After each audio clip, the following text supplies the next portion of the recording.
News, your source for business, economy, and development insight that drive nations forward.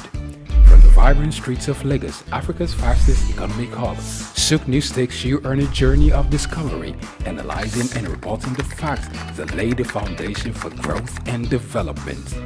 We don't just report the news, we create it. Souq News is more than a channel. It is a catalyst for change, spotlighting the stories that shape economies, inspire entrepreneurs, and fuel progress. Covering business, finance, technology, energy, and many more, Souq News provides a daily deep dive into the stories that matter, interviews with industry titans, and analysis that empowers your understanding of economic landscape. Join us daily as we dissect, discuss, and deliver the most relevant and factual news on business and the economy. Souq News is your trusted guide, empowering you with the knowledge to make informed decisions.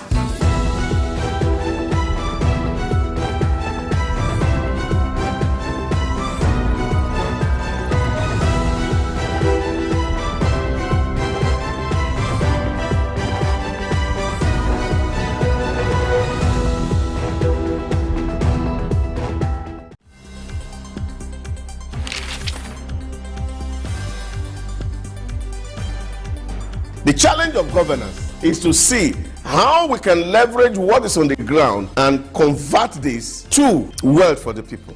Russia, China are gaining entry into Africa, and it would appear that some Western countries are losing out. You're working as an expatriate worker, then you're paid in your currency. But then if you must spend those money, you need to convert those money to the local currency to spend.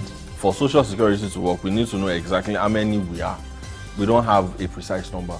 We need to know exact location of people. When we address this exchange rate volatility, we will see definitely cost of goods and services will come down. From a security point of view, we should employ the technology to ensure that we can track individuals and goods within the continent. This is Early Exchange with Femi Ayodele. You know, the Early Exchange is all about shaping policy and advancing development with our conversation. Today, we're set to give you the best of programming. And Blessing Aiche.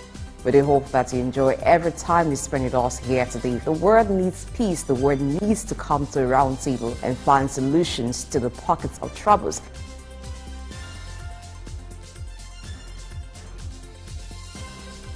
Early Exchange, shaping policy, advancing development.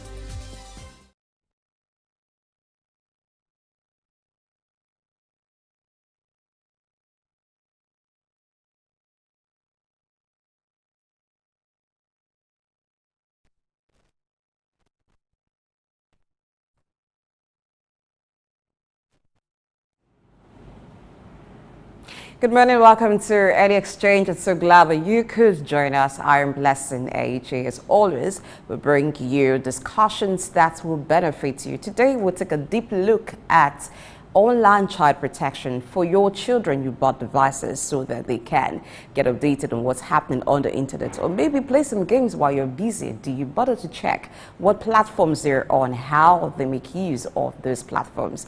There's other issues for discussion today on Early Exchange. As always, we'll get you updated on current happenings through the news. So let's get on now to the news studio where Lovina Emma is standing by. Good morning, Lovina.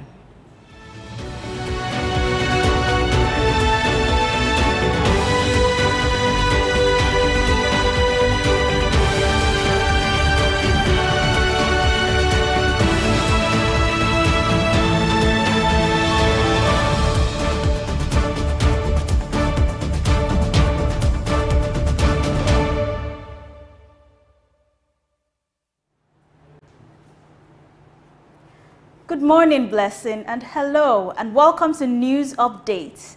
I am Lovina Emma. The Nigerian government has announced plans to reinstate direct cash transfers to Nigeria's poorest and most vulnerable citizens as a response to widespread hardship increased by soaring prices of goods and ongoing currency depreciation. With approximately 3 million beneficiaries currently, the government aims to extend assistance to an additional 12 million households totaling about 15 million to address the steep rise in living costs. Minister of Finance and Coordinating Minister for the Economy, Wale Edu, revealed this initiative during the ministry retreat in Uyo, Akwa Ibom State. He revealed that a presidential panel on social investment programs is set to meet with the president to recommend restarting the direct payments, emphasizing the urgency to alleviate suffering.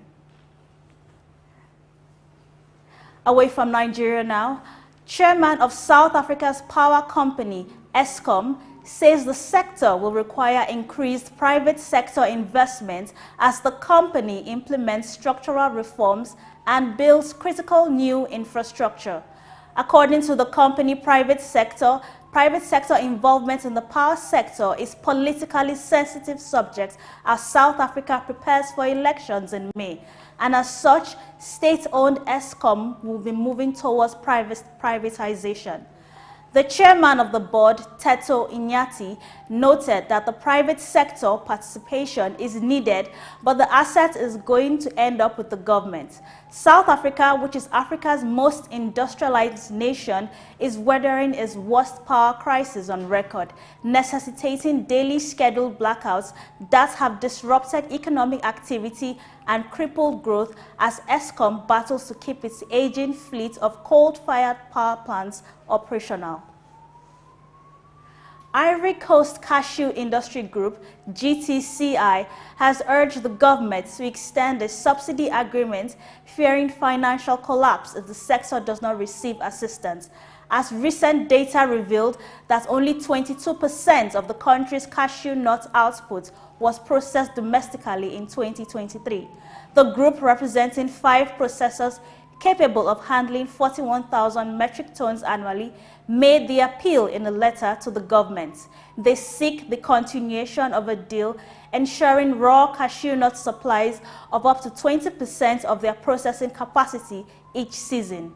As the 2024 processing season approaches, the group warns of imminent bankruptcy without governmental support, emphasizing the necessity of renewing the agreement for the next 4 years.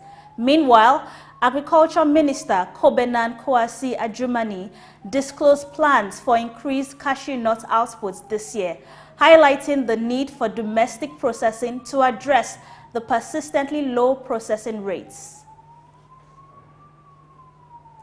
Burkina Faso military junta has announced the immediate suspension of export permits for artisanal and semi-mechanized gold and other precious commodities, citing the need to overhaul the sector and improve its regulation. The statement released emphasized government's aim to enhance the organization of gold and precious substance markets. Although it did not specify the duration of the suspension, mining groups will be exportable as instructed to engage with the National Society for Precious Commodities, SUNAP, for compensation. Gold constitutes the country's primary export, contributing to 37% of total exports in 2020, and serves as a major employment source. However, challenges such as an Islamist insurgency and political instability have hampered exploration efforts, leading to reduced gold output and mine closures. The artisanal mining sector in Burkina Faso involves approximately 1 million individuals and contributes to the extraction of 10 to 30 tons of gold annually. Lastly, in a bid to stimulate investment and bolster its space ambitions following recent successes, India has eased regulations to permit 100% foreign direct investment in the space sector. The policy revision is anticipated to enhance job opportunities and facilitate the establishment of manufacturing facilities within the country. As stated by the government, the director of the General Indian Space Association, A.K. Bhatt, noted that this move will grant India access to cutting-edge technology and much-needed capital from both domestic and international investors. With Prime Minister Narendra Modi's backing, India has already privatized space launches and is striving for a substantial increase in its share of the global launch market. projected to reach $47.3 billion by 2032. Despite currently contributing just 2% to the overall space economy, Information Technology Minister Ashwani Vaishnaw has expressed India's ambition to attract $100 billion in the annual FDI in the coming years, with the country already witnessing significant inflows totaling $33 billion in the first half of the current financial year. And that's our package this morning. Stay tuned for more programs on Souq News. I am Lavina Emma.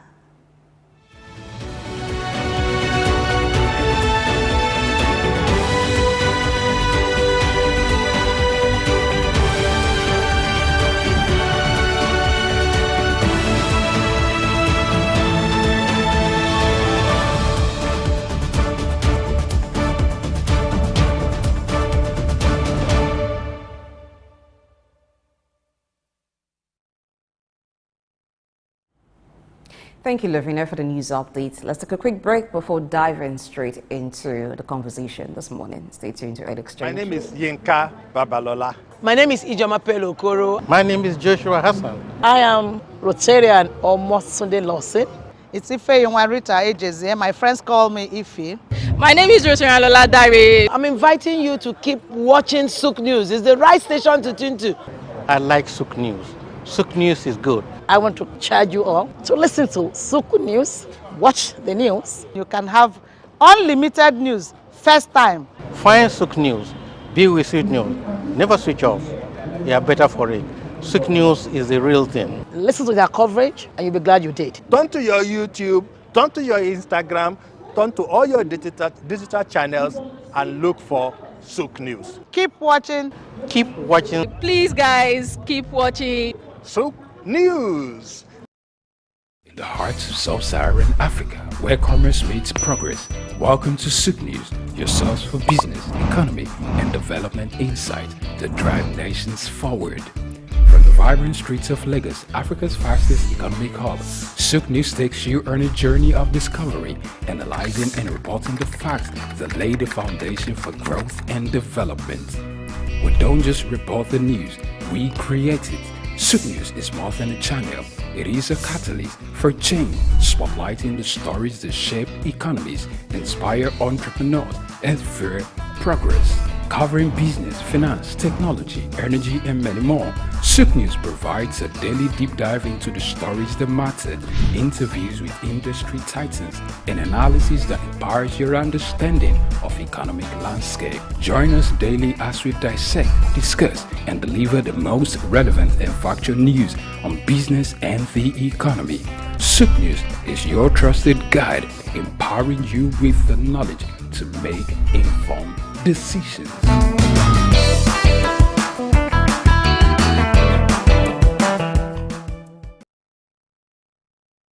Tafawa Balewa Square, TBS. Tafawa Balewa Square was initially used as a horsing ground called Lagos Race Course. The edifice was constructed by General Yakubu Gowon in 1972 and named after Nigeria's first Prime Minister, Sir Tafawa Balewa. Tafawa Balewa Square is located at 45/57 Masi Bangboshe Street on Lagos Island, Lagos, and referred to as TBS.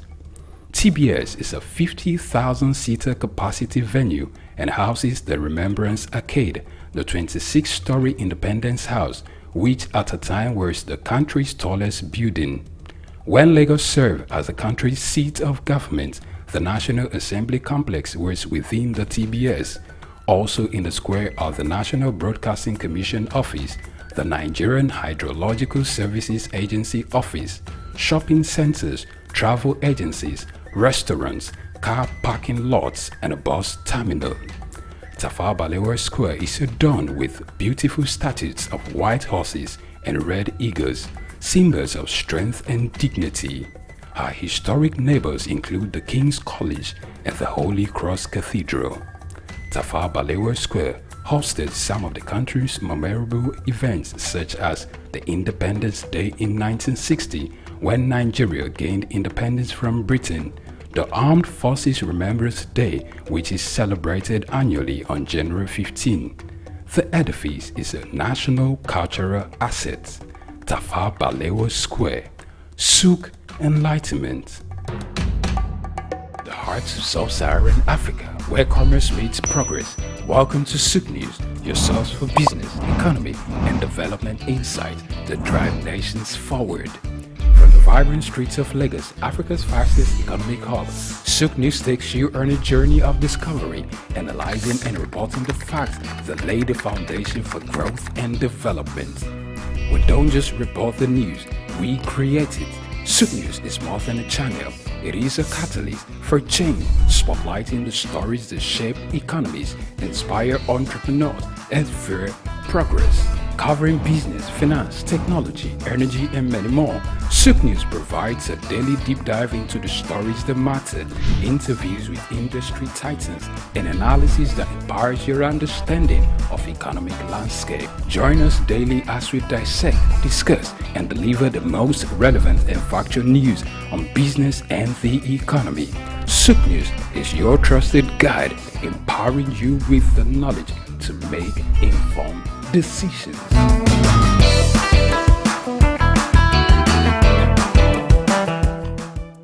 Compassion, paradox, non-polarization. 3 key competencies for any leader that wants to be visionary, courageous, and take bold decisions without fear.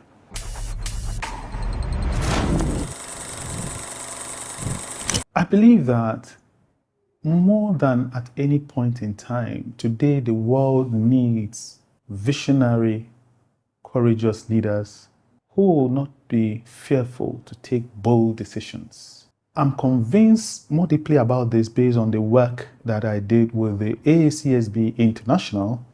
The AACSB is a body that accredits business schools, of which I'm on the advisory board. And we're looking at what are the competences that a leader will need in today's complex world, where you have things like large language models, artificial intelligence, ChatGPT, and all the things that are happening around us. What kind of a leader do we need? How do we equip them in the schools? And 3 areas that we don't seem to touch at all are 1, compassion, paradox, and non-polarization. Let me expatiate on each of these ones. The typical leader is painted as Superman, macho, don't show any emotion, get it done. Sometimes the team member that you're leading, they need to know that you are there for them. They need to know that you have their back. Maybe you've been performing historically very well, but you've fallen onto some personal difficulties. It could be marital, it could be health or whatever. And at that point in your low ebb, you don't need someone trampling on you and making you feel less of yourself. At this point in time, you need in your leader a shoulder on which you can cry on, a listening ear, a voice that says, don't worry, I've got you. Compassion, never taught in any school. And very important that it should be taught because it's part of the leadership competences that will differentiate someone from a mediocre leader into a visionary and courageous leader. The other competence is paradox. And sometimes as leaders, we are so conceited that we are holding on to a view which is fantastically wrong. And we don't want to see the truth because we don't want to be wrong. But just consider this, that sometimes it's based on a whole lot of experiential input that you come up with the right result. Consider 3 blind men trying to determine an elephant. The one at the tail will say, oh, this is a rope. The one at the legs will say, this is a tree. The one at the side will say, definitely a wall. The one at the trunk will say, I'm holding a snake. And none of them is wrong or entirely right. It's only when you take the totality of the experiential that you come up with the right answer. It is an elephant. And this is also important, to hold a thought that it's not just my way or the highway. what are the other inputs to get to the right place. And the last but not the least is non-polarization. We program ourselves into binary. Austin, do you like tea or coffee? The moment you ask me that question, I can add two more options. I could like none, or I could like both. So instead of two options, I have immediately created two more. I have four options. And as leaders, we tend to fall into that binary trap. This is the correct one, this is the wrong one. But let me give you an example. If you write the figure 6, I see 6, and I say this is 6. Ronald sees a 9 because he's standing ahead of the 6, and he says this is a 9. And we trade blows, and we call each other names, and we call each other liars. But if I go on to Ronald's side, I'll see that what he's seeing is a 9. And if he comes over to my side, you'll see that what I'm seeing is a 6. So it's not binary. We shouldn't have polarization. Rather, we should strive to see things from the other person's perspective. The best example to illustrate this is little Mary that is being taught mathematics at school. And the teacher says to Mary, if I give you 2 apples and I give you 2 more apples, how many apples do you have? Mary says, I will have 5 apples. Teacher is very annoyed. Mary, you are thick. We went through this several times yesterday. If I give you 2 apples and I give you 2 more apples, how many apples would you have? If the teacher had asked Mary, why do you say 5? Mary would have told the teacher, because my mom packed 1 apple for me in my bag. So if you give me 2 apples and 2 more, plus the 1 in my bag, I will have 5 apples. Think about it. Compassion, paradox, non-polarization. 3 key competencies for any leader that wants to be visionary, courageous, and take bold decisions without fear.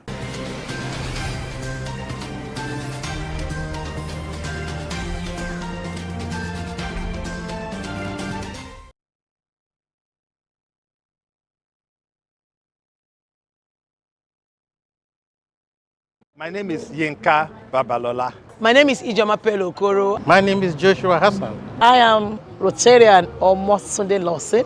It's Ife Yunwarita Ejeze. My friends call me Ife. My name is Rotarian Lola Dare. I'm inviting you to keep watching Souq News. It's the right station to tune to. I like Souq News. Souq News is good. I want to charge you all to listen to Souq News, watch the news. You can have unlimited news first time. Find Souq News. Be with Souq News. Never switch off. You are better for it.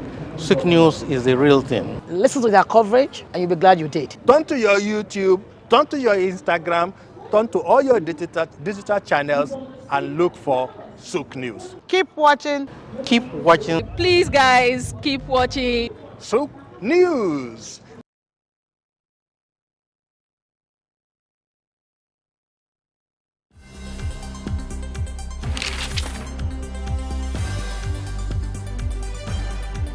The challenge of governance is to see how we can leverage what is on the ground and convert this to wealth for the people. Russia, China are gaining entry into Africa, and it would appear that some Western countries are losing out. You're working as an expatriate worker, then you're paid in your currency. But then if you must spend those money, you need to convert those money to the local currency to spend. For Social Security to work, we need to know exactly how many we are. We don't have a precise number.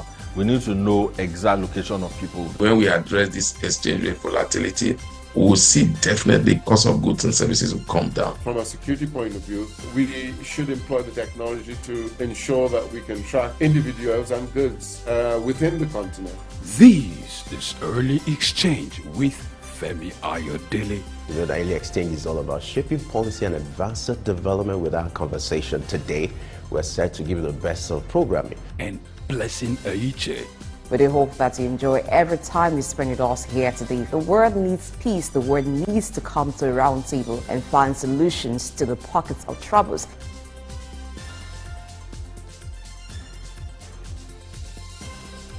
Early Exchange, shaping policy, advancing development. Many thanks for staying with us on the early exchange. Yes, we have so many issues to look at today, but we'll begin first looking at the power sector, as the EU, which is the European Union, has committed to invest 37 million euros into the power sector in Nigeria, specifically renewable energy sector. And this will be channeled into hydropower, solar power, and rural electrification. Now, this comes amidst challenges with power issues in Nigeria. Of recent, there have been pockets of protest nationwide regarding the hike in prices of goods and services. And one thing kept recurring for Nigeria when economists look at this issue: production. The need for Nigeria to increase production. But this can only happen when there is stable power, because the manufacturing companies would need power to produce. And so it is very crucial that issues concerning or challenges with the power sector are addressed. So now that the EU is going to invest 37 million euros in the renewable energy power sector, specifically for hydropower, solar power, and rural electrification, what benefit would that bring to Nigeria? How's it going to work? Now, this is not the first time that some investment will be coming into the power sectors, especially the renewable power sector, because sometime in 2018 there was a grant of some amount of money put into that sector. But let's take an assessment on how much progress has been made. All of this will come after this quick break. Just stay tuned. The heart of sub-Saharan Africa, where commerce meets progress. Welcome to Souq News, your source for business, economy, and development insight that drive nations forward. From the vibrant streets of Lagos, Africa's fastest economic hub, Souq News takes you on a journey of discovery, analyzing and reporting the facts that lay the foundation for growth and development. We don't just report the news, we create it.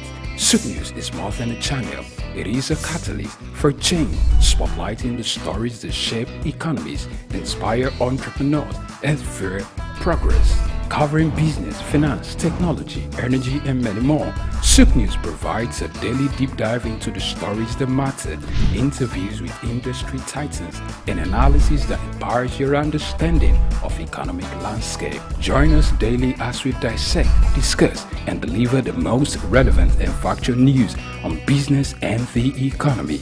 Souq News is your trusted guide, empowering you with the knowledge to make informed decisions.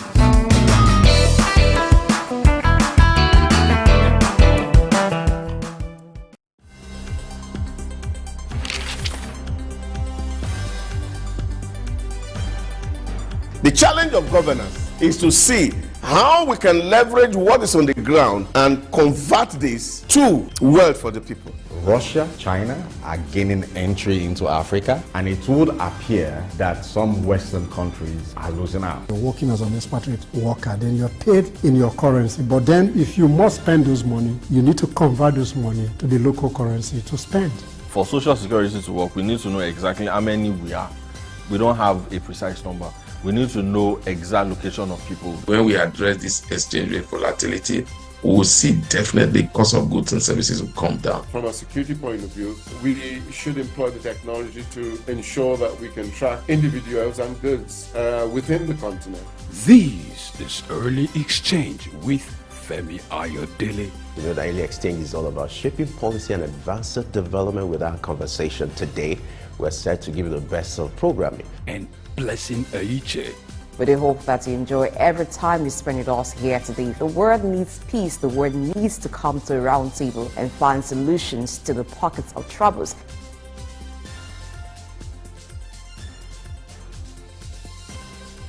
Early exchange, shaping policy, advancing development.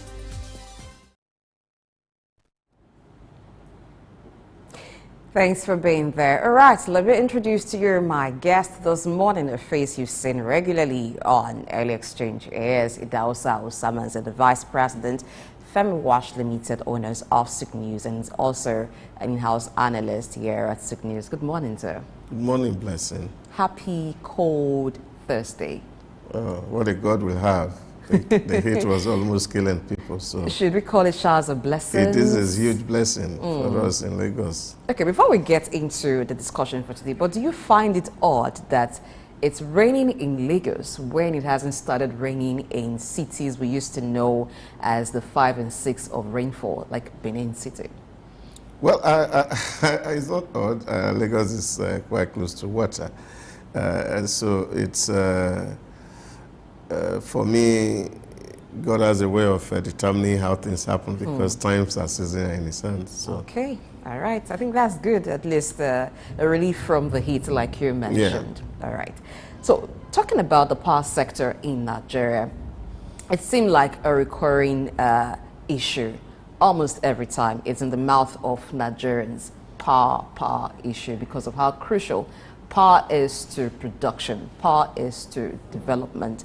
Now, the EU, the European Union, is investing 37 million euros in the renewable energy sector in Nigeria. Now, it plans to do that in 2 key areas, which is hydropower, solar power, and then rural electrification.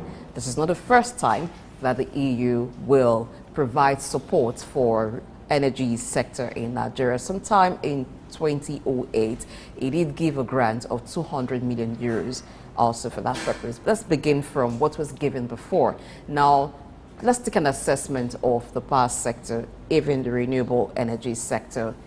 What do you think that grant meant? Do you think it has led to some improvement? Let's begin from there before we talk about the investment coming in. Well, we always say thank you to somebody who gave you a gift, since it's a grant and you are not expected to pay back. And I think that's some quantum of money that is being given to us.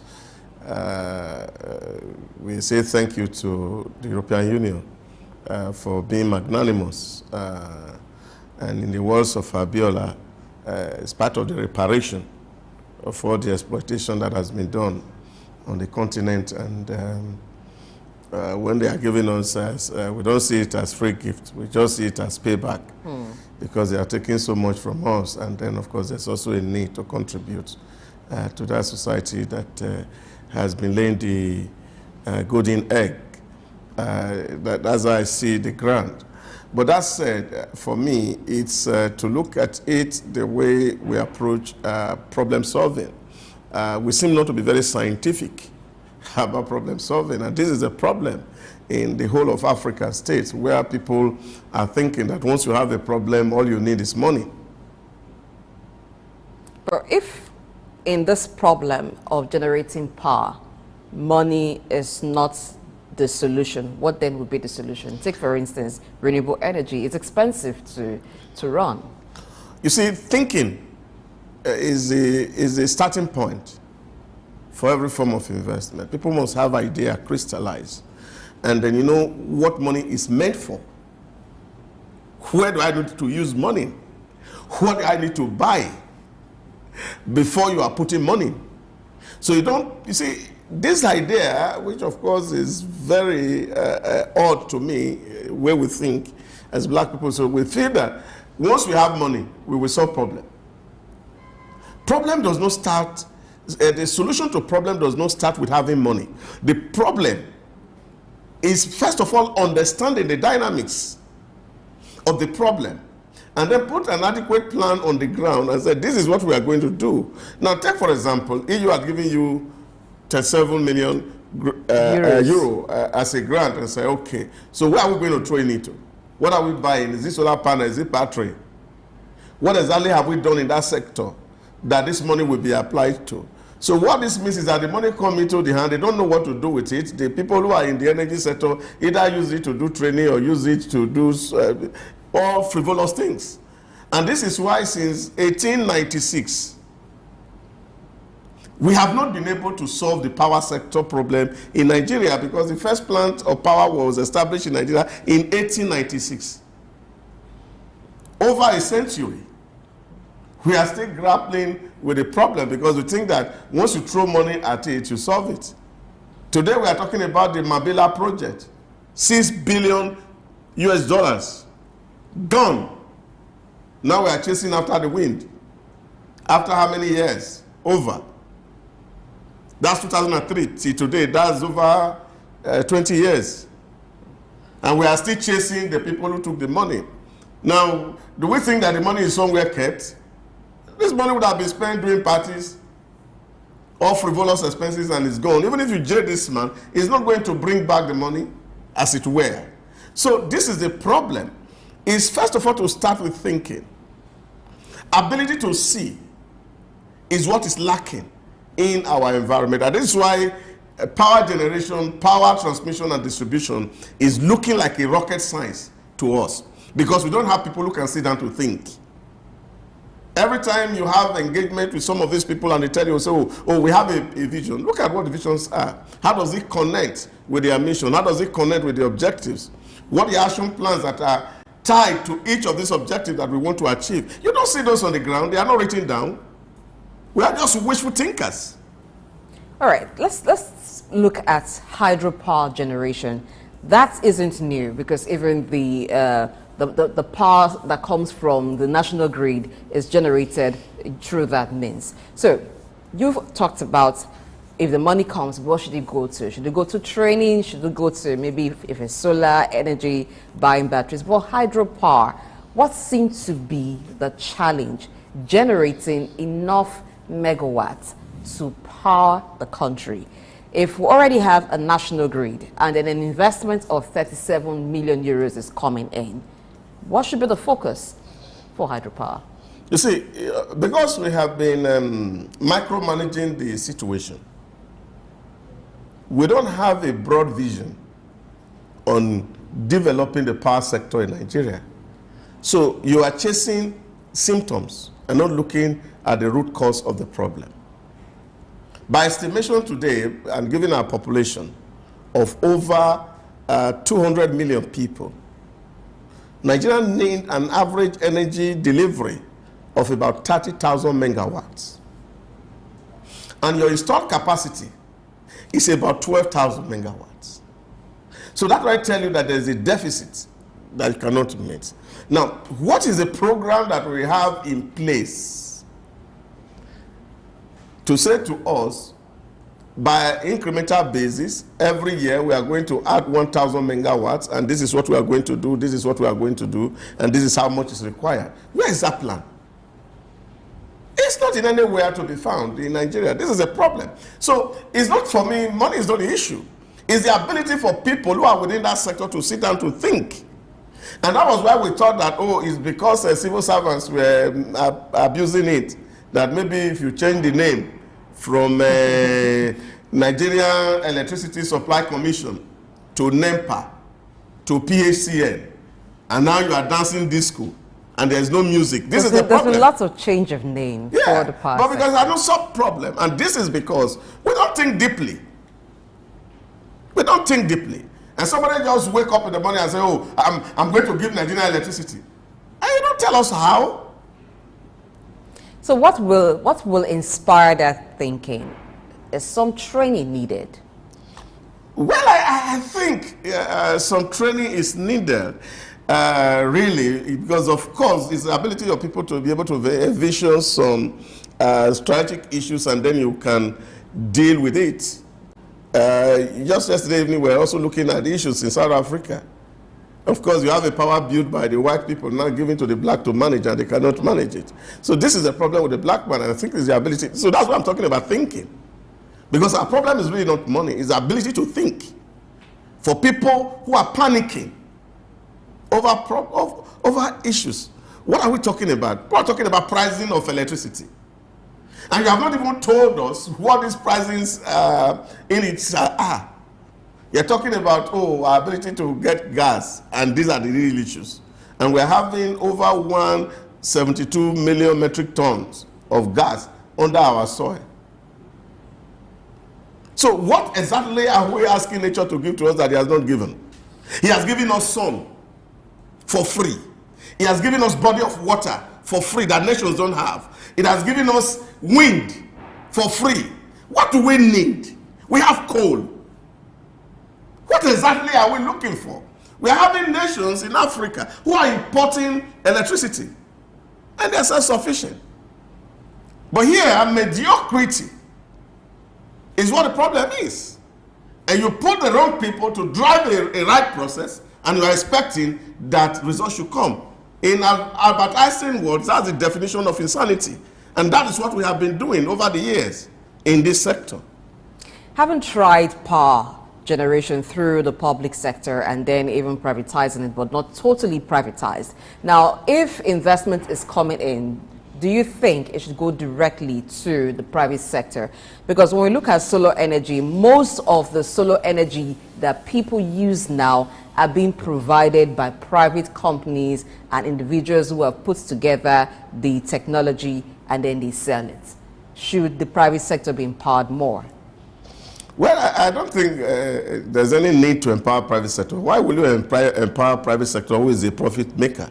The man needs to invest his money. But if the aim is to make energy available to all, should it come in, as some form of maybe loan, but at a rate that is easy for them, so that the cost at the end of the day is easy for everyone to access? No. You see, it's not about cost, so to speak, and it's also not about investment, so to speak. It's about the regulators who create the right enabling environment for some certain things to happen. And that's all. So investors bring their money because they know that there's a market here and that people are willing to pay. Even the Nigerian Electricity Regulation Commission puts it that annually Nigeria spends up to about 5 trillion privately generating energy in the use of generators. So if we can expend that much in as private individuals, driving our small businesses, driving our factories, driving our household, people who are trying as much as possible to ensure that the things they keep in their fridges are not spoiling. And we are spending this huge amount of money. So why can't we pay for electricity if it's available? This is the question. So it's not a question of people not having the ability to pay. It's that we are having a challenge, which of course is also complicated by the government in power. Why? Because you have a system where you have an investment and you are making budget for energy every year, and yet you are owing energy that you consume. Where does the budget go to? Should we go there? So this is the real issue, because you see, this is where the challenge lies. Because if you don't create that infrastructure where people who put money in the business are able to recoup their investment, nobody will put money in that place, and that is what the problem is. So there are a lot of people who are willing to put money in this sector, but the malfeasance in the sector will not allow these people to come in. So what government need to do is to demonstrate good faith that yes, we are ready and we are as transparent as possible. And all the people who are within the politics and within the civil service who are of course taking advantage of this darkness are punished unjustly. This is the issue. Now you say you put money on electricity. The people from the National Assembly are coming and they are asking their court. The civil servants are taking the advantage to take their own. And then nobody said they don't know this. They do know. So this is a problem.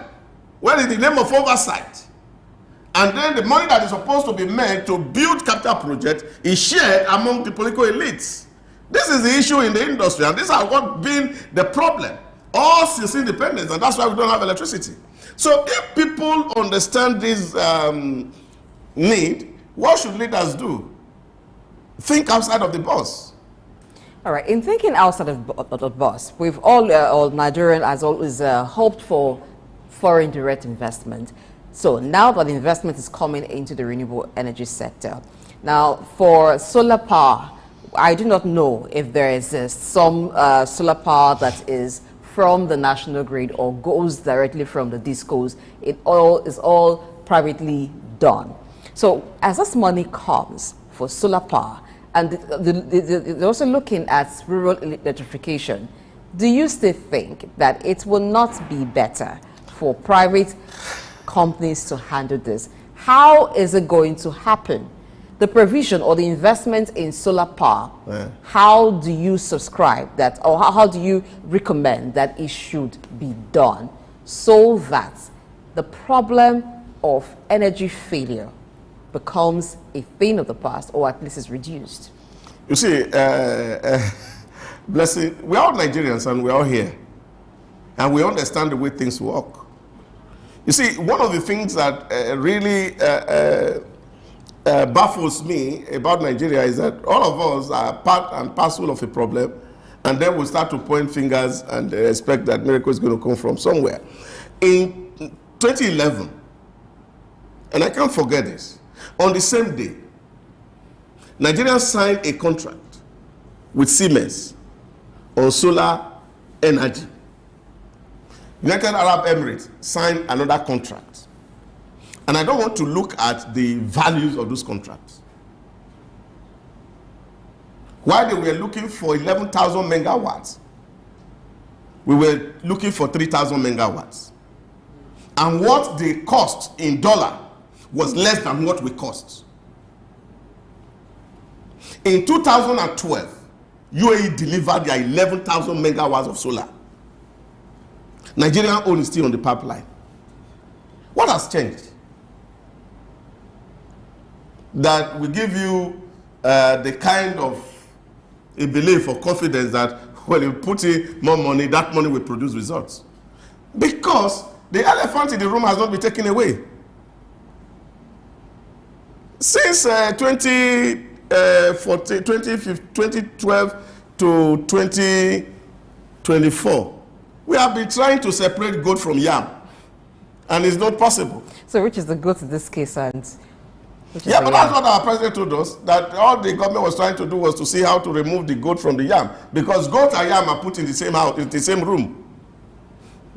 So this is a problem, and this is what we need to deal with, so that we can allow the yam to remain in its room and goat can remain in their room.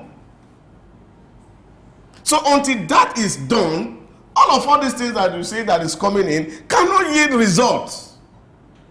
It cannot. If I'm not just a prophet of doom, I'm not just telling you the reality. And I keep saying these issues because by experience and also by training, I've seen that, you see, there's a kind of a life that we're all living over the years. I remember some years ago, we were talking and somebody said to me, and said, oh, wow, Nigeria is about to hit it. And I said, how? I said, because, you know, they wrote an agreement, they call it the Abu Dhabi Accord, and then it was a program that would transform Nigeria from being where we are to becoming the 5th economy in the world in 5 years, 2009. So which means by 2015, Nigeria would have been among the first 5 economies in the world if that plan was put in place. That plan is in Souq. Who has implemented it? Who talked about it? Where's your Rosai report? It's in Souq. Who is using it? How many committees have we set? So this is the issue. That those who are currently benefiting from the system will not allow the system to work because it paid them more. Even in the Renewed Hope Manifesto, the president told us that he's going to stop estimated billing and not metering of houses. Now we are 8 months into the regime.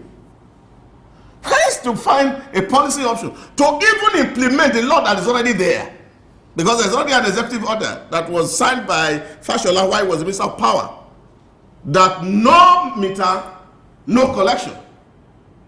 The mass metering program. Look at the money that is going into rural electrification. Every year in our budget, you can just check this year's budget. Check last year's budget and see how much it does. So this is the issue. So it's not a rocket science. It's just the fact that there are some people who are entrenched within the system and they don't want, you see, they like they say in the scriptures, men love darkness more than light because their deeds are evil. All right, talking about the Rural Electrification Project, the Rural Electrification Agency, REA, in partnership with Ernst & Young, have concluded arrangements to organize workshop to dissect ways and means for improved energy access through collaboration. You see what I'm saying to you? Yeah. You see what I'm saying to you? So this is what it is. So as money comes into this place, you see how we spend it. So it doesn't go into buying pole. It will not go into buying wire. It will not go into buying meter. It will not go into buying transformer. We'll see where the money will go to. All right. In looking at where money should go to or where money is going to, these sources of renewable energy, or these types of renewable energy that we've been exploring, do you think they're too expensive? Talking about solar, of course the sun is there, but you would need the batteries to power them. Hydropower, the water is there, but the generation companies will talk about gas and all to power. But we have coal and we have wind and other sources. Should we begin to explore coal, for instance?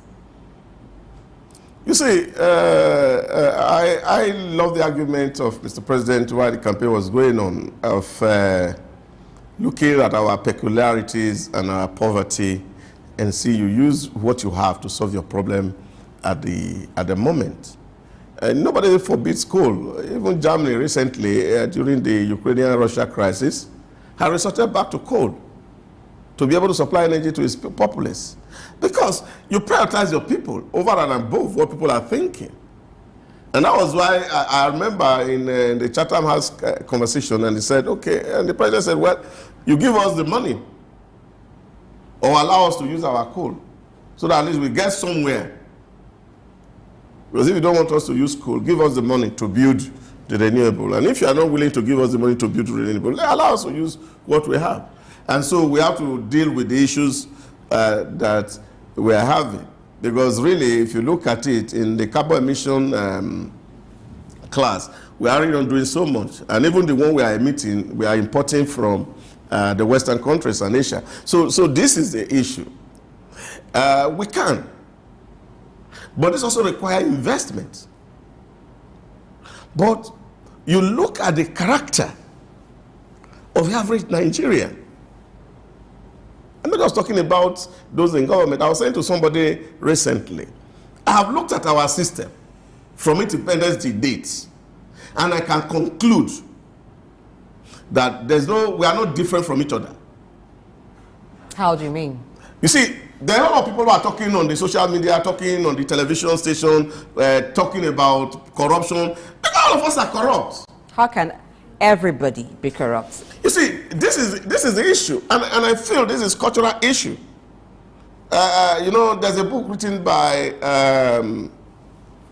Huntington, Culture Matters. When you have a culture that is inherently corrupt, it will be difficult for you to do things well. I was sharing with a cousin of mine yesterday, and I said to him, there are two things I just give you an example so that I can understand what the culture is. In your local language, blessing, they say your brother cannot be on top of the cherry tree and you will be eating the unripe.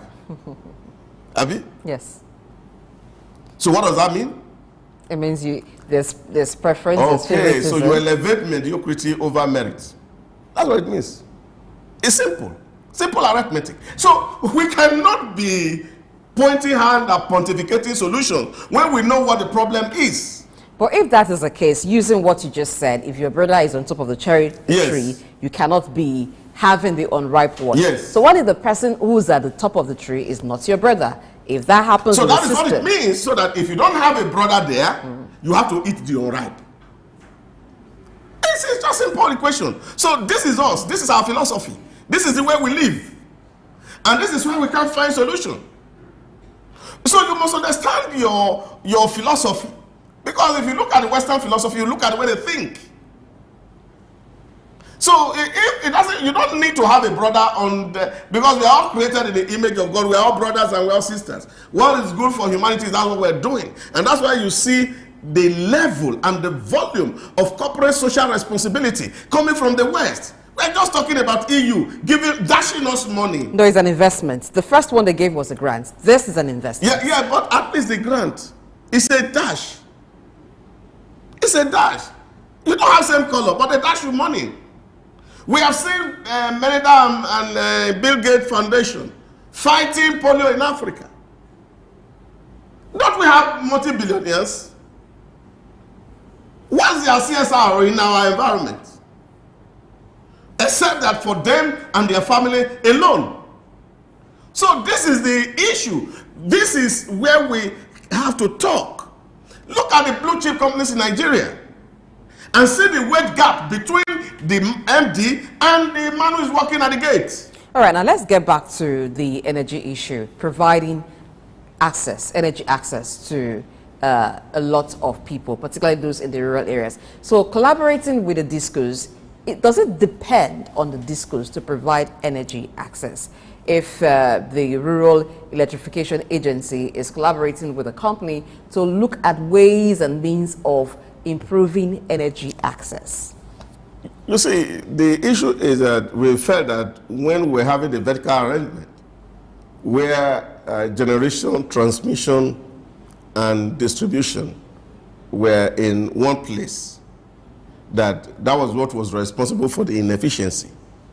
And so we broke the vertical arrangement and said, okay, let's make it horizontal. So you have generation, you have transmission, you have distribution.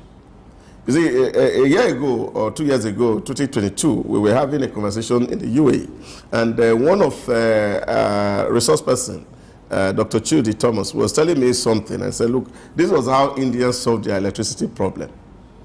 And I was laughing. And I said, why am I laughing? And I said, we have done this 10 years ahead of India. That India broke down their electricity vertical arrangement. And they now have separate generation, separate transmission, separate distribution, and they even have power trading arrangement. I said we have done that 10 years before India. Our own is not working. India own is working because right now India is supplying electricity, not just to its citizens, to about 4 nations around it. Our own has no work. There is electricity trading, a bulk trading company in Nigeria. Don't we have? Yes, we do. We do have. We have these schools. We have transmission. We have generation. It's not working. But in this case, partnering with the discos alone wouldn't improve access, because when you talk about providing the infrastructure for electricity, a lot of times the discos will tell you that's not their responsibility. So for the rural areas, for instance, who will provide the poles? Who will provide the transformers before you're even talking about them being able to have access to electricity? When you want to distribute, and I think that's where the problem came, we always sign agreements, you know, with very horrible clauses against the people. DISCO were supposed to invest in the distribution of electricity. Now, who is calling them to account and said, in the last 5-6 years, how much have you brought into this sector? You can check around. If your transformer spoil, you will buy it. You will pay DISCO money to come and install it and commission it. And yet the transformer is theirs because it's not yours by law. So and then they will come and charge you bill. If you have pole issue, wire issue, you will buy the cable, you will buy the pole. You will pay DISCO to come and help you connect. You will pay for meter. You will pay DISCO to come and help you install. So what is the work of DISCO? So it's a review of the law necessary in that aspect. So if you are giving somebody work to do, you should be able to tell, there should be some terms and conditions upon which this work has to be done. So this is the challenge that we face, because some people have written this law, and of course government has hand in it, because government has some share in DISCOs. And some of the DISCOs have not performed. They've even eaten the seed and the fruit. So you see some of the DISCO now being taken over by AMCON and the rest of it. So this is because nobody is actually sitting down to look at the real problem and think about it and look at what solution that is possible. So when we continue to do fire brigade approach to dealing and making decisions, you can make progress. So that is my really concern. So I don't feel the problem is about investment. I just feel that it's to create that ecosystem where things are simple enough that everybody can see it. India was able to see all of this, and what did they do? Modi did the identification of the whole India for 8 years. They did that program. He invested $1 billion to register 1.3 billion Indians in 8 years. Now you go and check how much NIMC has spent in the last 8 to 10 years trying to register 200 million people and see how many number that has been registered as we speak. So accountability. Well, we'll pause the conversation there. When we return, we'll be looking at that. Stay tuned. My name is Yinka Babalola. My name is Ijoma Pelo Okoro. My name is Joshua Hassan. I am Rotarian or Mosunde Lawson. It's Ife Yonwarita Ejeze. My friends call me Ife. My name is Rotarian Lola Dare. I'm inviting you to keep watching Souq News. It's the right station to tune to. I like Souq News. Souq News is good. I want to charge you all to listen to Souq News, watch the news. You can have unlimited news first time. Find Souq News. Be with Souq News. Never switch off. You are better for it. Souq News is the real thing. Listen to their coverage and you'll be glad you did. Turn to your YouTube, turn to your Instagram, turn to all your digital channels and look for Souq News. Keep watching. Keep watching. Please, guys, keep watching Souq News. In the heart of sub-Saharan Africa, where commerce meets progress. Welcome to Souq News, your source for business, economy, and development insight that drive nations forward. From the vibrant streets of Lagos, Africa's fastest economic hub, Souq News takes you on a journey of discovery, analyzing and reporting the facts that lay the foundation for growth and development. We don't just report the news, we create it. Souq News is more than a channel. It is a catalyst for change, spotlighting the stories that shape economies, inspire entrepreneurs, and fuel progress. Covering business, finance, technology, energy, and many more, Souq News provides a daily deep dive into the stories that matter, interviews with industry titans, and analysis that empowers your understanding of economic landscape. Join us daily as we dissect, discuss, and deliver the most relevant and factual news on business and the economy.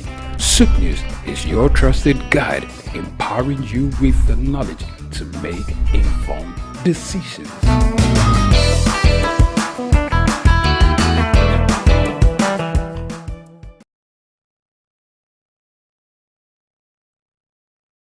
Tafawa Balewa Square, TBS. Tafawa Balewa Square was initially used as a horsing ground called Lagos Race Course. The edifice was constructed by General Yakubu Gowon in 1972 and named after Nigeria's first Prime Minister, Sir Tafawa Balewa. Tafawa Balewa Square is located at 45/57 Masi Bangboshe Street on Lagos Island, Lagos, and referred to as TBS. TBS is a 50,000-seater capacity venue and houses the Remembrance Arcade, the 26-story Independence House, which at a time was the country's tallest building. When Lagos served as the country's seat of government, the National Assembly Complex was within the TBS. Also in the square are the National Broadcasting Commission Office, the Nigerian Hydrological Services Agency Office, shopping centers, travel agencies, restaurants, car parking lots, and a bus terminal. Tafawa Balewa Square is adorned with beautiful statues of white horses and red eagles, symbols of strength and dignity. Our historic neighbors include the King's College and the Holy Cross Cathedral. Tafawa Balewa Square hosted some of the country's memorable events, such as the Independence Day in 1960, when Nigeria gained independence from Britain, the Armed Forces Remembrance Day, which is celebrated annually on January 15. The edifice is a national cultural asset. Tafawa Balewa Square, Souq Enlightenment.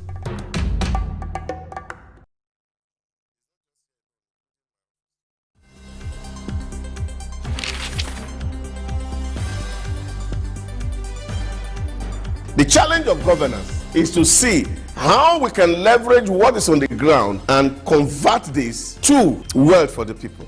Russia, China are gaining entry into Africa, and it would appear that some Western countries are losing out. You're working as an expatriate worker, then you're paid in your currency. But then if you must spend those money, you need to convert those money to the local currency to spend. For Social Security to work, we need to know exactly how many we are. We don't have a precise number.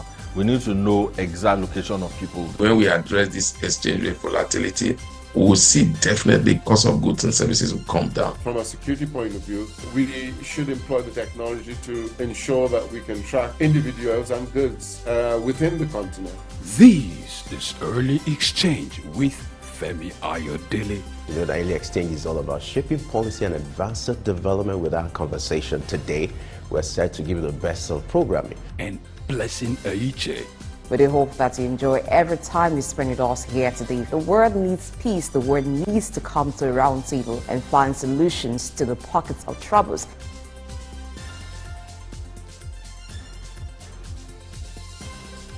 Early Exchange, shaping policy, advancing development. All right, in case you just joined us, we've been looking at the energy sector in Nigeria, specifically renewable energy, with the EU investing 37 million euros in Nigeria's renewable energy sector. And before I went on that break, Idausa Osamanze, who is our INAS analyst, has been talking about the need for accountability for every investment in that sector. Now, for someone or for a block that is putting 37 million euros into a sector that money has been committed to often, and really there isn't much to show for that kind of investment. What do you think would be the potential benefit for the EU in this investment they're making? Well, I think the EU and the Bretton Woods institutions over the years have tried their best. It's really helping us to see how we can get our things right. But I think the problem, like I said, is more with us as a people. Now, whoever is receiving this money, it could be private companies that this money is coming to, because it's not coming to government, because it's an investment. Now, this money enters into the private hand. Now, who is going to determine how that money will be spent? It's just like you go to commercial bank and take a loan. You write out a very beautiful proposal, what you want to use the loan to do. And then they give you the money. And you decide to go and do holiday in Hawaii. Yes, the plan is there that, oh, I want to build a factory, and that factory, I'll put a condition on top of the roof, all of that, and oh, this is beautiful, this can bring money. And then they give you money. And that money, you use it to do so many things. Because this is not the first time we are seeing this. And this is why I'm talking about the value system of our people, which need to really change. That we must be sincere. And anytime we see money here, we will be shaking. Because it's like a demon has entered into somebody and they are shaking violently. If you have seen deliverance happen before. So this is the kind of approach that you have for Nigerians. So when they look at money, it's a fundamental issue. And I feel really that monies should not be released wholesale. Okay, maybe in trenches. At very specific milestones. Okay. We want to buy 20,000 poles. 20,000 poles is going to cost $1 million US. Then EU give them 1 million, pay $1 million US to the company producing the pole. And when all the 20 poles are delivered, then we can do the next phase. In this case, that's renewable energy. Do you think the investment will open doors for European companies to provide renewable energy for Nigeria? Yeah, it's of course that is the real challenge. If, of course, you align that the European companies themselves to come cite these projects, initiate it, and supervise it, they will deliver value. But as long as you are going to give it to a Nigerian company, because of the patronage system which we run, the rent-seeking character of the public officers, we will use some of this money to buy our road to nowhere. Well, let's hope that it ends up being a valuable investment, that the right persons or the right companies handle this investment, and at the end of the day, it's improved power supply for all Nigerians, so it will improve production. Thank you very much, Dausa Samanze, for being with us on the show today. My pleasure, always here. All right, now let's turn to another matter. If you recall, earlier at the opening of the show, I told you, or I asked a question about how do you ensure that your children who are making use of the internet are doing this rightly, so that those who are predators online do not take advantage of them. If they are on online platforms, do you monitor what they are doing there? Do you even know what you should be doing for every child of yours? Do you know that what you need to do for a child, maybe a child less than 6 years old, perhaps it should be different from the one older?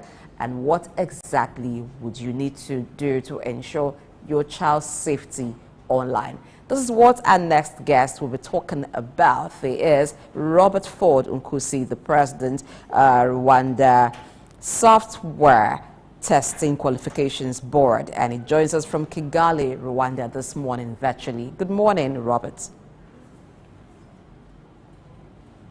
Good morning, and thank you for having me. Welcome to Early Exchange. All right, let's look at... Thank you very much. I'm happy to be here. Ensuring child safety online. Recently, there have been reports from even foreign countries, Western countries really, that have shown problems with children using several social media platforms. Now, one of them is TikTok, which is alleged to not have ensured enough child online protection, and is currently having some challenges with the agency in Europe. And then recently too, there is a lady, Ruby Frank, who used to be someone on social media who offers parenting advice, but she's bagged a 30-year jail sentence after admitting to physically and emotionally abusing her children. But prior to that time, she had millions of followers who listened to her parenting advice online. So this issue with influencers online and platforms online for people online, how do we go about it? Children are given smartphones and even devices from a very, very young age. So how do parents ensure that they know how to use these devices, they know how to engage on platforms, and they do so safely? Thank you very much for that very interesting topic on how society can keep our children safe online. It's a very important subject that has been taken on actually globally. United Nations under the ITU has set guidelines, global guidelines on child online protection. And as we speak, there are 9 non-child online protection threats currently. And those include threats like sexting, where children are involved in sending messages between themselves that are of sexual or explicit nature. We have had online grooming, where you have had children using online tools to ensure that other children are in a level of discomfort. We have had threats like fake news and misinformation. We have had issues like screen time, where children are spending excessive amounts of time on the screen, and that is crippling the level at which their brain can be able to process things normally. Then we have explicit and inappropriate content, which I talked about, cyberbullying. We have online reputation, online pornography. We have self-harm. We have radicalization, where young children from a very early age have been radicalized, and using the online resources, they have been able to learn how to make bombs. They know how to commit suicide using bombs and blowing themselves up. And they have been taught how to hate one race or one group of people. Then we also have a lot of child online privacy theft, where people are stealing information about children and using it inappropriately. So all these are the different known threats, online threats to our children. However, we need to, in discussing this, we need to understand, who do we categorize as a child? What are the different categories of children? By understanding that, we are able to discuss how do we mitigate online threats at what point of these different categories of the children. So we have 5 non-categories of children. The first child is the pre-born child, which is a period between 0 to 9 months. Now, you may ask me and say, how possibly can it be that an unborn child can be affected by online threats? Yes, that is actually potentially possible. Actually, the biggest threat that the world needs to combat now is the threat of that category, the unborn child. There is a research that was made in a small country where between a period of time of about 5 years, women between the ages of 23 to 30 had 70% of children who of women who conceived in that bracket, who conceived during that period of time of about 3 years, all had miscarriages. And so this called for a research to understand, why is it that women in this period of time, between the age of 23 and 30, more than 70% have had a miscarriage and at a pregnancy of 5 months. So this called for a research. When a research was conducted, they came out with a very interesting finding, that between that period of time, a TV station in that country had acquired a series of movies. They are movies which are acted, and it's a series. And it was running between a certain specific period of time for most of these, for in that country. So most women in that age bracket were spending so much time watching this captivating series, and most of them would not go to ease themselves when time came, for fear of losing part of the TV series that is running at the time. Now, by holding urine for too much time, the bladder would be pushing I don't know if you call it a placenta, but where the baby is confined in the womb, and that would be prolonged for so many hours. So at the 5th month of the pregnancy, there would be so much pressure to the child that there would be a miscarriage. This was as a result of an online content that is being run on the national television. This is just an example of the impact of online activity to an unborn child. Parents, especially mothers, who are undergoing moments and periods of stress as a result of online content. If you are spending time WhatsApping and on Twitter and on all these social media activities, and you're not doing any form of exercise, actually the online content and online activity is constraining the level of exercise you're supposed to have for a safe delivery of a baby. So this was one of them. The other one is the preschool, 0 to 3 years of age. This is when the child has been born and is exposed to gadgets and materials that he has found into this life of ours.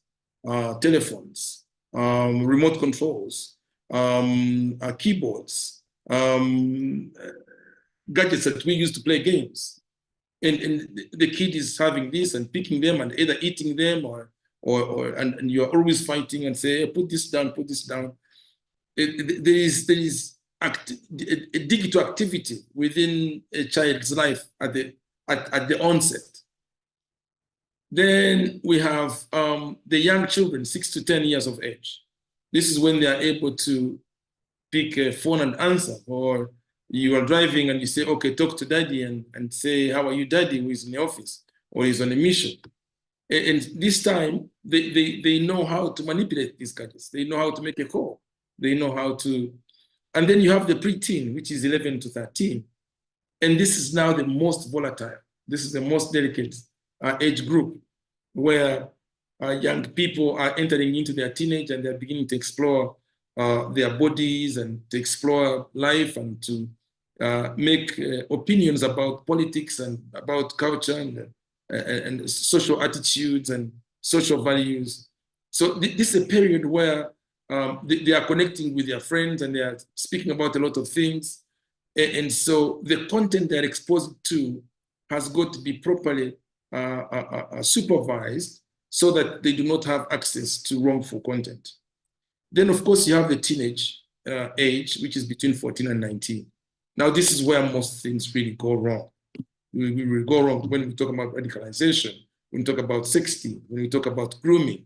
All these others come within this age bracket where they now have full control and understanding of the digital devices that we are exposed to, and then they are able to manipulate them for their use. So, and now with the new because really technology moves so fast. It's so fast that what we had in yesteryears that we were used to, it changes by the minute. Now we have AI with us. We have people who use AI tools to be able to impersonate people, to be able to impersonate children. And you find your children being used in an act of pornography, for example. And yet this child has never gone to a brothel. This child has never gone to a street. This child has never exposed her body to anybody. But AI is able to access her Instagram or Snapchat and be able to manipulate some of the videos she could have innocently posted and use those videos to impersonate that child. And you find she's a super pornographic actor when she's never been to a brothel. So all these things are coming at such a fast speed that processing it as parents and being responsible as either parents or as teachers or as caretakers or as being custodians of children, wherever we are, could be politicians, that we need to be vigilant, we need to be alert all the time to ensure that our children are safe as they navigate the cyberspace. And they need this technology to learn, to connect, to Look at entertain. the EU's probe into TikTok over alleged failure to protect minors. Now, you've given an example of how some predators online could, through AI, use the accounts of some minors for very, very bad and harmful things. Now, is it dependent on the parents alone or also the platform to ensure the protection of users, particularly minors? In the case of TikTok, where the EU is alleging that it's failed to protect minors, and how can the platform ensure protection of users? I think it is a must. It's a multi-stakeholder responsibility. It's not a one-size-fits-all. It's not the responsibility of one person or the other, or one sector of society or the other. I think it's for everybody. I'll give you an example. A telecom provider is one who brings the internet capacity to your house, but there are actually known ways in which you can make settings on the modem that is delivering internet to your house to secure the content that is being delivered to your house, and that way protecting a minor. There are specific settings. Television, DSTV, for example, there are specific settings that you use using your remote control to be able to make sure that certain settings are put in place to make sure that children are not exposed to unsuitable content that they could consume and be affected ultimately. So, but then you ask yourself, how many hours or how much time does a child spend at home? Probably not so much. You find that in the end, the child is spending so much time at school, or is spending so much time at a community center, or spending so much time of the day at the church. So you need to be able to balance, given the different age groups that I already described in my earlier submission, and then be able to know what category is my child, and where is he spending so much time, and how much digital content is he accessing or consuming. I think it's a multi-stakeholder responsibility for all of us. The responsibility for all of us, specifically for the parents. Now let's look at the responsibility of the platform. Now, for a platform where you have all kinds of users of different age group, what should be done to ensure that there are no, or minors are not exposed to harmful content? Is it even possible? And that's actually the beauty of AI. AI could be negative and could be positive. It could be positive at the same time. You can actually use AI to be able to determine who is consuming what on what platform. I'll give you an example. It is easy for me and you that if anybody could be able to see what on two of our phones, if you had your phone and I had my phone, and I look through what is on your Instagram, for example, even if I've never seen you, I'll be able to say, this must be a phone belonging to a lady of this age bracket. Because with AI, we are able to use these gadgets to customize what a specific person is watching. And that's a good thing in one way, because then I can be able to determine from the platform point of view to be able to know that this is being watched by a minor and this is being done by a minor.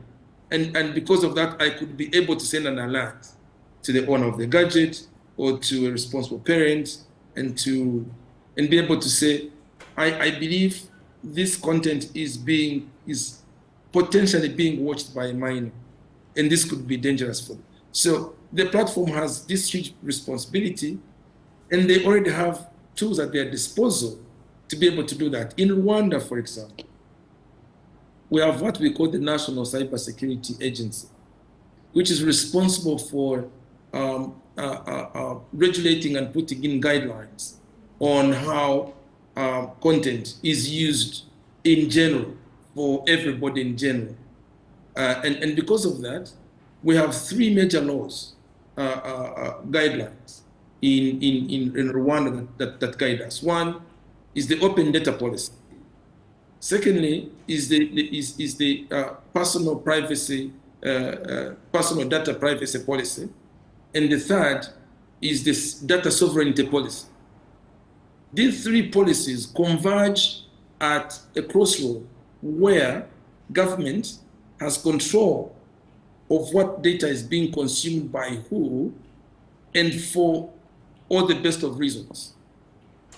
To say who accesses data on military installations, for example, who accesses data on medical reports. You know, if you have a patient and this patient is diagnosed with this kind of disease, who actually has a right to access this content, and for what purpose can he use this content for? If it's a student, what kind of content is supposed to be consumed by students? So in doing this, the platforms are given guidelines, and because they possess the tools of how to monitor, look at the content, look at the kind of the digital ecosystem that exists in a country, it becomes very easy for them to mitigate some of these pressures that come with the dangers that come with online activity, and specifically online content consumption. All right, so in the case of TikTok now, where according to the EU, it has failed to protect minors, what do you think would be the consequences, and how would this affect other social media platforms? That's an interesting question. You need to understand what does TikTok, what are the values and the principles that TikTok stands for. I think, in my understanding, is that it's a social media platform that helps people to connect and helps people to share information that is suitable. I think their goal and their purpose is that this information should be suitable for consumption by the different varieties of people. When you look at platforms, they give you a whole range of settings where you can keep yourself secure. But coming to your question, how, because of what has already happened, how is it likely to affect the users? It's going to affect the users in a variety of ways. One is that people access these social media platforms for different reasons. Now, from the commercial point of view, these tools are used for commercial reasons, for advertising, for providing information about the different range of products that are being given to the people. If there could be regulation that restricts operation of such social media in specific communities, then that's a constrained revenue being generated through advertisement, for example. That could also be a constraint to understanding how specific products are consumed, because these are platforms that are being used to educate the population about how best to access and consume certain products. That's from a trade point of view. But from a social point of view, some of these platforms are being used for truly and honestly good moral values. Some are being used by churches, some are being used by community centers, some are being, for all the best of reasons. So if there must be a regulation that constrains their existence and operation in certain jurisdictions, then that means that these good values that are imparted to society through these channels will now be constrained. That's a negative impact. However, for the sake of a child, for the sake of the morals that are being instilled in a generation that is going to be in control of society in next years, in the next generation to come, in terms of protecting what is going to be imparted in their brains and making sure that we have noble society in the future. We may have to forego certain benefits right now. Certain regulations may have to be accepted for us to be able to prepare a world that is good for our citizens tomorrow. I think that's the best way to look at it. All right, in preparing a world that is better for us, for all, even for the elderly, for the very young, and for children for the future. Now, the schools in England have given new guidance intended to stop the use of mobile phones during school day. But according to one school leaders union, it's a non-policy for a non-problem, because they say that the use of mobile phones by school-aged children are mostly done after school hours. But the government, the UK government, is putting out this policy, according to them, to reduce the level of disruption and distraction during school hours. What are your thoughts on this? Do you think it's something that African schools should also copy? Although there are some schools that don't allow the use of phones, but some do.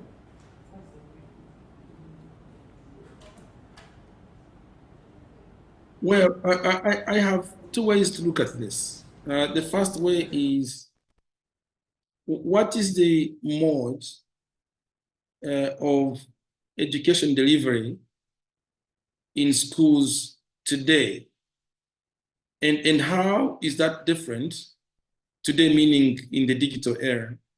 And that compared to the mode of delivery of education in yesteryears. Then we need to be able to see what is it that there is within the educational sector, especially for Africa, that is of educational content to compel a child to use a mobile phone, even at school. I'll give you an example. During COVID-19, when we were all locked down, I need you to just quickly imagine, had COVID come at a time that is different from this digital era that we are in today, what would have become the fate of the world? How could we have managed different things that we're able to manage? I know that governments functioned, the state machinery functioned, because we are living in a time in which we live today. Students went back to school virtually and obtained necessary education that they were able to obtain during COVID. And the list goes on and on and on. So if I was United Kingdom and wanted to come up with this kind of guideline that restricts children from using mobile gadgets during school time, I would first ask myself, what is it that there is that these students would need this phone for during what I term the school time? Is it possible now for a child to actually get a class while she's at home because that morning there was a lot of ice and she could not get the train or the school bus to take this child to school? And because there are these gadgets, maybe this child can be able to get this delivery on a mobile phone or on a computer. And so these guidelines should come in place with a much deeper and critical foresight on the kind of impact that it will have, and be able to evaluate especially the positives that this guideline brings. You may end up restricting children from using mobile phones so that you can be able to get them onto a classical, traditional way of education, which is not really as strong as it used to be when we never had these digital gadgets with us. and then you find you're constraining a good process through which a child could have gotten better education. All right, we'll need to take a break right now. We're back and continue the conversation after this time. Stay tuned. My name is Dr. Agility Obi. My name is Etemere Glover. Naomi, well done, and shout out to Souq News. Shout out to Souq News. I want to encourage everyone to keep watching Souq News. Shout out to Souq News, and yes, tune into them. Keep watching Souq News. They are one in town. Hey, we're watching Souq News. Keep watching Souq News. Keep watching Souq News. Catch them on YouTube and all social media channels. Hey, my name is Frank Edowo, and I'm imploring you. No, forget that. I am forcing you, coercing you to always stay tuned to Souq News for your news requirements. In the heart of sub-Saharan Africa, where commerce meets progress, welcome to Souq News, your source for business, economy, and development insight that drive nations forward. From the vibrant streets of Lagos, Africa's fastest economic hub, Souq News takes you on a journey of discovery, analyzing and reporting the facts that lay the foundation for growth and development. We don't just report the news, we create it. Souq News is more than a channel. It is a catalyst for change, spotlighting the stories that shape economies, inspire entrepreneurs, and fuel progress.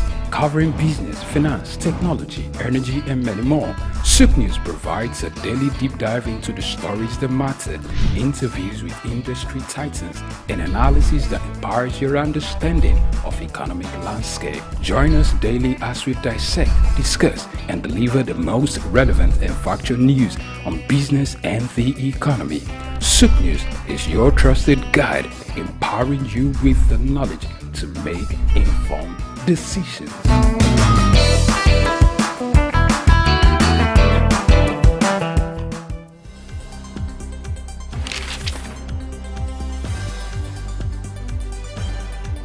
The challenge of governance is to see how we can leverage what is on the ground and convert this to wealth for the people.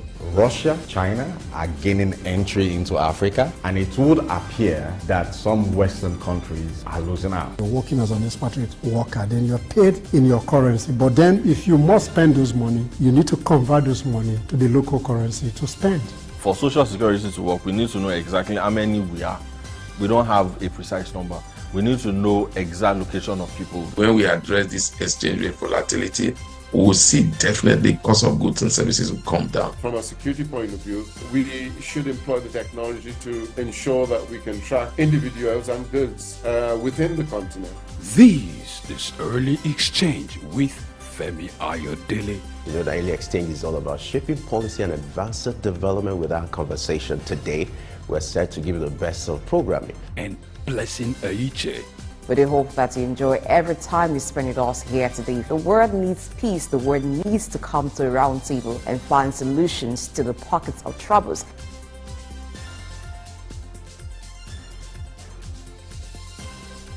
Early exchange, shaping policy, advancing development.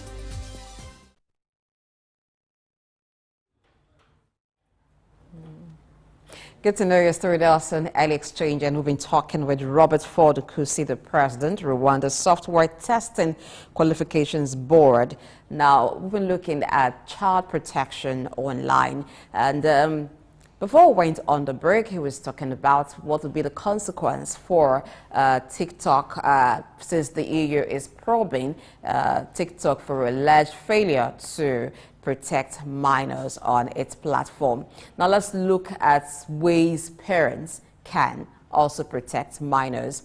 Now you have a kind of article, Robert, that you wrote where you talked about how parents can help minors manage their reputation online and even guide them through. All right, Robert will be joining us shortly to continue the conversation, but he's written several things that's supposed to serve as tip and guide for parents on how to manage the reputation of their words online, because you realize that these days children have accounts on social media platforms, and some of them are even influencers, very, very active on social media. So how can parents even help them manage their reputation? What are the things that they can do? What are the information about themselves that they are allowed to put out there? And what should they know about interacting, engaging with people? Because online, it's flooded with different kinds of human beings. And so among them, you have predators, those who want to prey on minors and do very bad things to them. All right, so Robert is back. I was talking about some of the things you've written, tips on how to, how parents can protect their minors online. One of them is helping them manage their reputation online. Can you speak to that?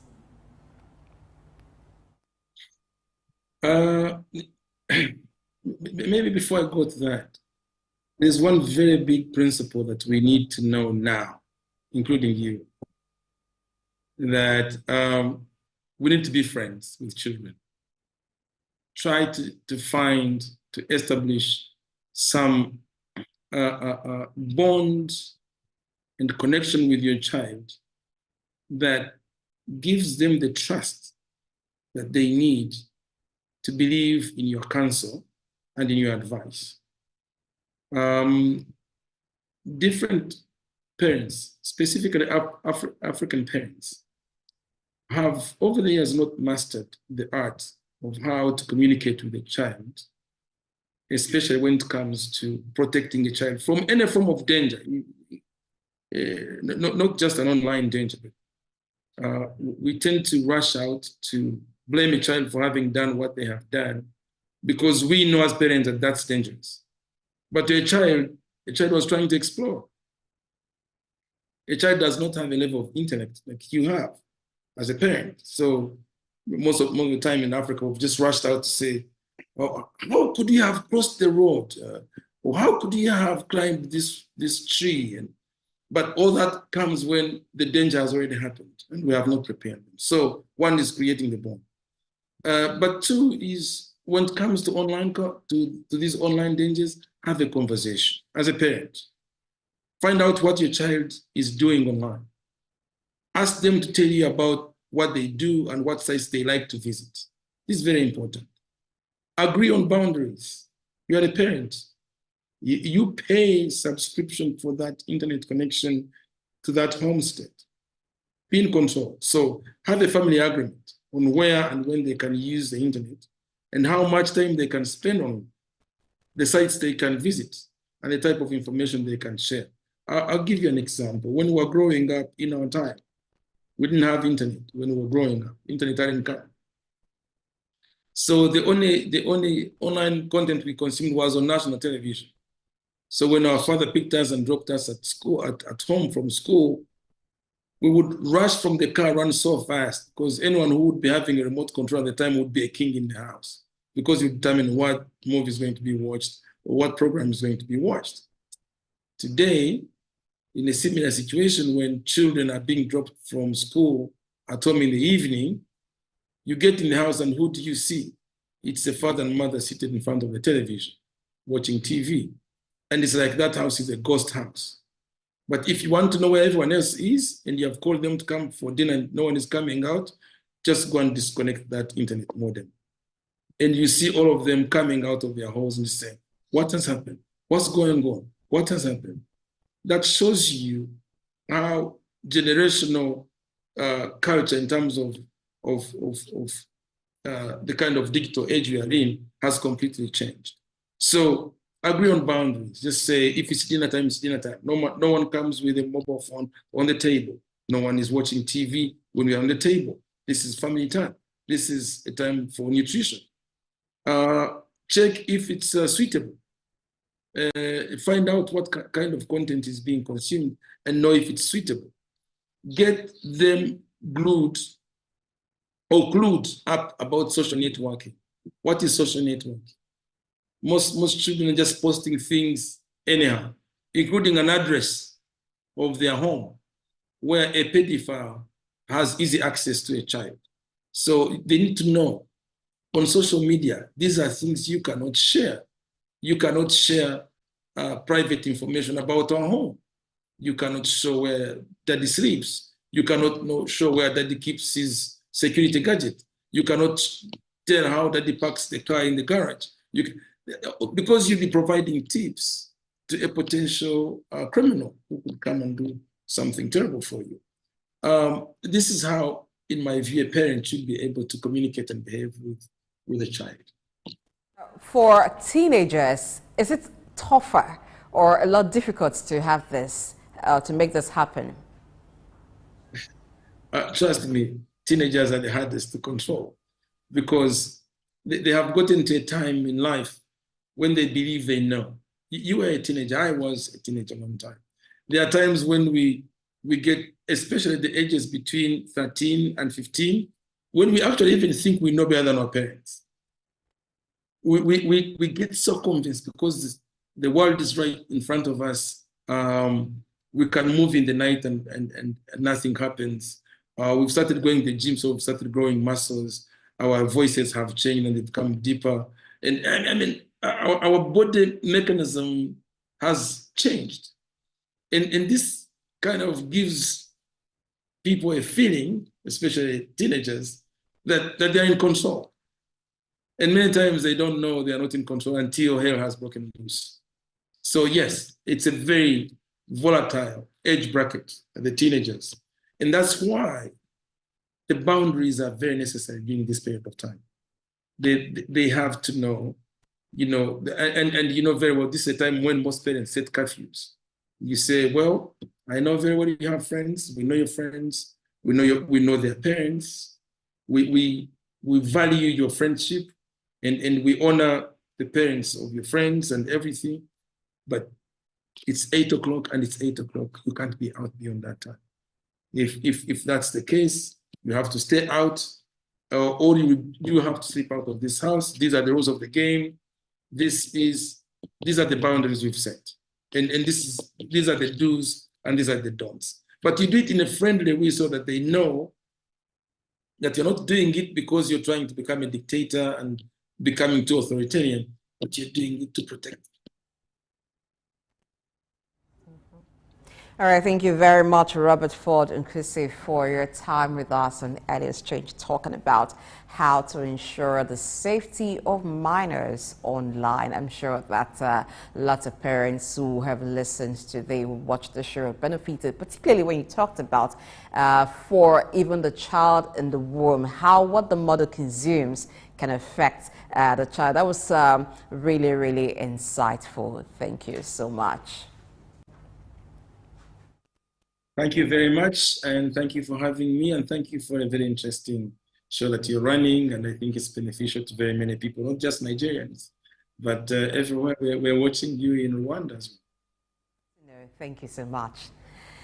All right, that's a show today. We've been talking with Robert Ford Nkusi, the president, Rwanda Software Testing Qualifications Board, and he joined us virtually from Kigali, Rwanda. If you missed the show, there's a second chance for you. All you need to do is go to YouTube and start the show from the very beginning. We began talking about power issues in Nigeria and the way forward, and then we're continued on the second lap of the show with ensuring child safety online. That's going to be very, very useful for every parent and intending parent, the child safety online. So you should watch the show all over again. I am Blessing AHA.